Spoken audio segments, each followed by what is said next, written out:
próximo año. Tenemos ya conectado al maestro Juan José Sebrelli y también a Marcelo Joffre, que lo está acompañando, el escritor intelectual Marcelo Joffre. ¿Cómo les va? Bienvenidos a esta noche. ¿Qué tal? ¿Qué tal? Hola Laura, ¿cómo estás? ¿Cómo estás, Marcelo? Bienvenidos los dos. Muy bien, muy bien. Bueno, Juan José tiene un nuevo libro y lo quería conectar un poco donde habla de la rebelión, ¿no? De la rebeldía civil, la rebelión civil. ¿Cómo se conecta esto con este momento? No. Causó escándalo cuando yo hablé en un programa de televisión también de desobediencia civil. Pensó, el que me estaba entrevistando se horrorizó, se espantó, pensó que era algo terrible, que yo estaba llamando una revolución. Desde la desobediencia civil, lamentablemente la ignorancia de muchos políticos, de la mayoría de los políticos y aún de los periodistas de opinión, era la primera vez, parece que era la primera vez que oían esa palabra. Esa palabra existe del siglo XIX. El style es un tópico clásico del liberalismo inglés. ¿Y qué es? ¿La puede explicar, Juan José? ¿Qué es? Desobediencia civil es no respetar una orden equivocada que da un Estado, aún un Estado democrático, porque el primero que la puso en práctica, Henri David Thoreau. Henri David Thoreau era un Estado democrático norteamericano. En Norteamérica no hubo dictaduras en esa 1846. época. 1846. Sí, en realidad porque muchos confundieron y planteaban que no se podía hacer la desobediencia civil porque no era una dictadura. Justamente, en una dictadura no tiene ningún sentido hacer la desobediencia civil. La desobediencia civil es una figura que aparece en todos los... Ahora, Juan José, ¿cómo se aplica esto al gobierno de Alberto Fernández? No sé, a mí yo lo conecto con esto que decía Jorge Brito antes de fallecer de la rebelión fiscal por el impuesto a la riqueza. ¿Tiene conexión con eso? ¿Una rebelión fiscal? Bueno, es otra cosa. Pero en cierto modo también es una desobediencia civil. Ahora, esto es una desobediencia no a la pandemia, porque no podemos estar contra una enfermedad, sino a la cuarentena autoritaria que ha impuesto este gobierno. Autoritaria e inútil, porque ya vemos que ha crecido enormemente la cantidad de enfermos y de infectados y de muertos. Eso es esconder a la gente en la casa. Hay cosas monstruosas que han hecho. Detener a un anciano que está tomando sol en una plaza, por ejemplo. No permitir a alguien que vaya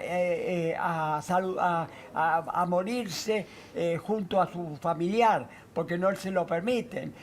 Lleno de cosas absolutamente absurdas, absolutamente inhumanas, absolutamente antidemocráticas.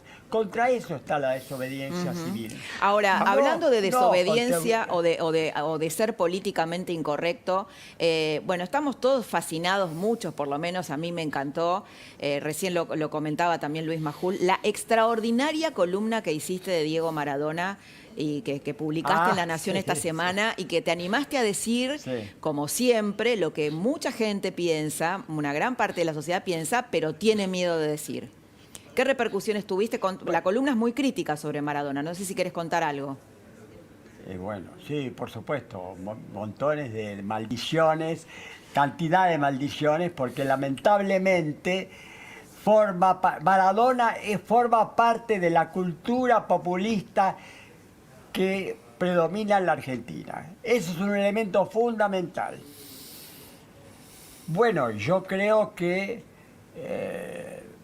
Maradona ha sido una figura fundamental del populismo autoritario, antiglobalización, antidemocrático, que existe no solamente en la Argentina, sino en Cuba, donde es un invitado de honor, en Venezuela, En Rusia. En Rusia, en todas las dictaduras. No, nunca en una democracia.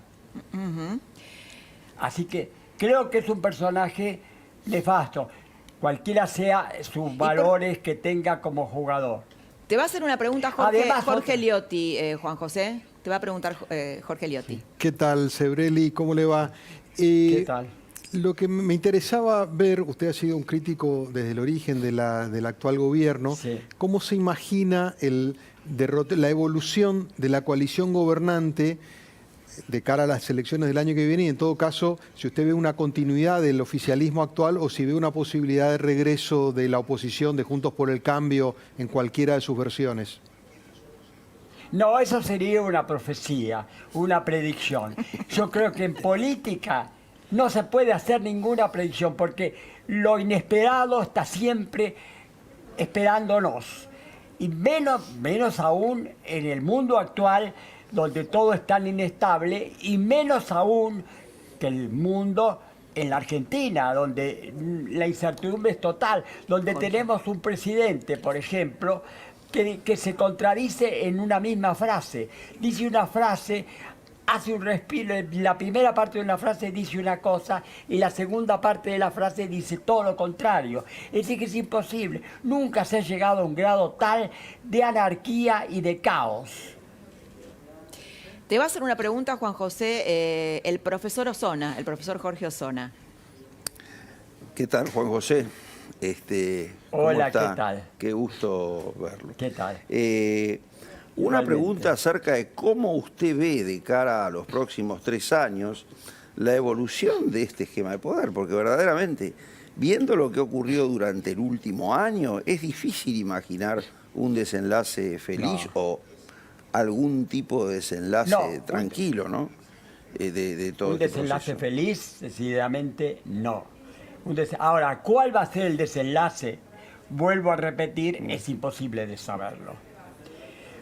Es imposible de saberlo porque el peronismo está dividido ya no solamente en dos partes, Cristina y Fernando, sino en 20.000 partes, porque los gobernadores son una cosa, los diputados son otra cosa, está completamente caotizado el peronismo.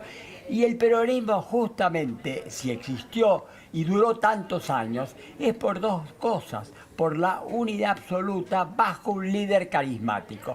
Porque esa es la definición misma del populismo. Un líder carismático, una unidad total de pensamiento y de doctrina y una obediencia y respeto total. Eso no existe hoy, por primera vez. Juan José, Y además, muchas gracias. Muchas gracias. Tenemos que irnos a un corte y te agradecemos muchísimo, muchísimo que hayas estado aquí en La Trama y hayas explicado este concepto de desobediencia civil. Marcelo Joffre, muchas gracias a vos también. Y Bueno, gracias. lean el libro de Juan José, el nuevo libro de Juan José, que es excelente. Nos vamos a un corte y volvemos en un ratito.